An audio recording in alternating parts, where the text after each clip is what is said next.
এই ছেলে শোনো, এখানে নটিকা বাড়িটা কোন জায়গা?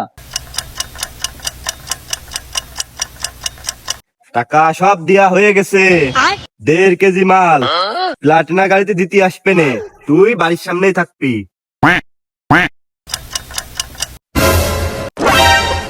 ভাই আশেপাশে কেউ নাই, এই সুযোগ, তাড়াতাড়ি মালের পেটিটা দিয়ে দেন। হ্যাঁ, মালের পেটিটা আবার কি? ভাই মজা করার সময় নেই, চারিপাশের লোকজন চলে আসবে না, তাড়াতাড়ি ওই মালের পেটিটা দিয়ে দেন। ওই সাজু কলো আমারে যে আমি 1.5 কেজি মালের টাকা দিয়ে দিছি, ওই একজন প্লাটিনা গাড়ি নিয়ে মাল দিতে আসবে না, ওই পেটিটা রাইয়ে দিস, তাড়াতাড়ি দেন। হ্যাঁ, তুই কিছুদিন আগে না পুলিশের মাঠে দাঁড়াইলিস? আরে বাড়া, কবে পুলিশে দাঁড়াইলাম তার ঠিক নেই, পুলিশ আবানি কি না আবানি, ভাই মালের পেটিটা দিন তাড়াতাড়ি। আরে ভাই আমি এখনো পুলিশ হয়ে পারিনি, কাউরে কব না নে, মালের পেটিটা দেন ভাই।